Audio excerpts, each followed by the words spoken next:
Okay, students, today we will discuss about the rhymes. What is the rhymes? Rhymes होती क्या हैं? Basically अगर देखा जाए तो rhymes जो है, rhymes के बगैर जो है वो poems बड़ी अजीब सी लगती है।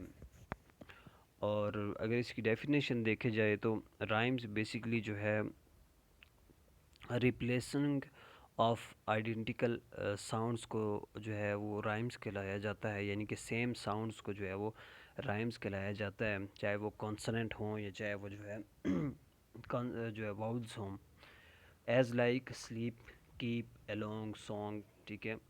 तो इनका सबसे पहले जो है अगर देखा जाए तो इसको राइम्स आखिरकार होती क्यों हैं पोएम्स के अंदर जो है राइम्स क्यों यूज़ की जाती हैं। फ़र्स्ट ऑफ़ ऑल जी, कि पोएम के अंदर सीक्वेंस बना रहे। पोएम के अंदर एक सीक्वेंस होता है, ठीक है, जो कि पोएम पढ़ने वाला या सुनने वाला हो तो उसको जो है सीक्वेंस मालूम हो, उसको सीक्वेंस का पता हो, एक जो है धुन पेश करे। और दूसरी तरफ जो है एक तो सीक्वेंस होता है राइम्स के अंदर, दूसरा जो है राइमिंग जो वर्ड्स होते हैं वो सेंटेंस के जो है लाइन के लास्ट में इस्तेमाल किए जाते हैं।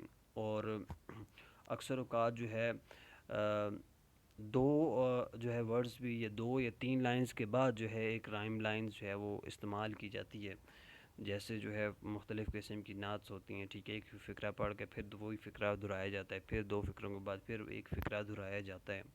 सो दीज आर द राइम्स। अच्छा, राइम्स की जो है ना बेसिकली मुख्तलिफ़ सिलेबल्स के अंदर, मुख्तलिफ़ जो है कैटेगरीज़ के अंदर जो है बयान की हैं। सबसे पहले जो है परफेक्ट राइम्स और स्लैंट राइम्स हम देखते हैं।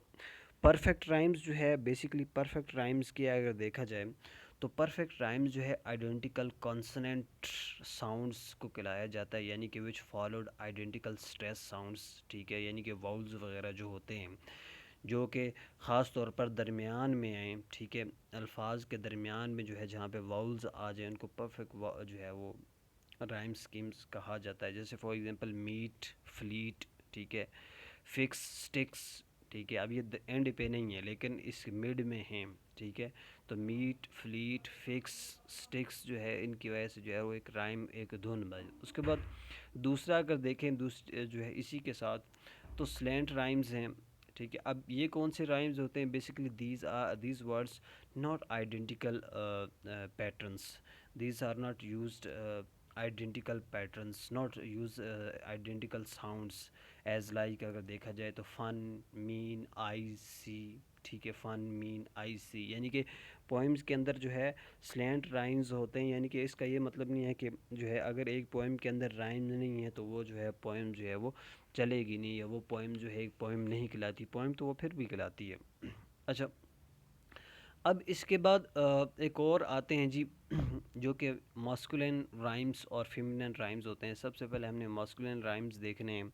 मस्कुलिन राइम्स कौन से होते हैं जी? बेसिकली अगर देखा जाए तो जिस राइम्स के अंदर जो है फाइनल सिलेबल्स आ जाएं, या यानी कि स्ट्रेस आ जाए, ठीक है, आइडेंटिकल साउंड्स आ जाए, तो वो जो है आइडेंटिकल साउंड्स कोई सी भी हो सकता है, चाहे वो के हो, चाहे वो कॉन्सोनेंट हो, चाहे वो वाउल्स हों, ठीक है, लेकिन साउंड एक ही हो, ठीक है। उसके अंदर लास्ट पे एक ही साउंड, हर वर्ड के लास्ट पे एक ही साउंड हो। जैसे फॉर एग्जांपल स्टॉक मार्क, ठीक है, स्पोर्ट, रिपोर्ट। अब देखें स्टॉक मार्क के दोनों के एंड पे आ रहा है, स्पोर्ट, रिपोर्ट दोनों के एंड पे जो है के ही आ रहा है। अच्छा, अब फेमिनिन राइम्स जी, बेसिकली फेमिनिन राइम जो है ना ये स्ट्रेस राइमिंग सिलेबल्स होते हैं, ठीक है, जो कि जो है which followed by the unstress rhymings, ठीक है, जो कि अनस्ट्रेस जो है राइमिंग स्कीम्स को जो है वो करते हैं फॉलो। जैसे फॉर एग्जांपल जो है फ्लटर, ठीक है, बेटर, फ्लटर, ठीक है। तो ये मास्कुलिन राइम्स और फेमिनिन राइम्स होते हैं। उसके बाद जो लास्ट टू होते हैं वो एक तो एंड राइम्स होते हैं। एंड राइम्स वो वाले होते हैं जिनकी लाइंस के आखिर में जो है राइम स्कीम्स आ जाए, ठीक है, यानी कि हर लाइन के आखिर में जो है सेम वर्ड है तो वो जो है एंड जो है वो राइम्स कहलाते हैं। इंटरनल राइम्स भी होते हैं जी, ठीक है। इंटरनल राइम्स वो होते हैं जो कि एक ही लाइंस में दो जो है वर्ड राइम्स आ जाएं। जैसे for example to dance to floats, ठीक है, टू डांस टू लॉट्स, ٹھیک ہے، فلاٹس اینڈ لاٹس، ایک ہی رائمز کے اندر جو ہے، ایک ہی لائن کے اندر جو ہے وہ دو رائمز آ چکے ہیں.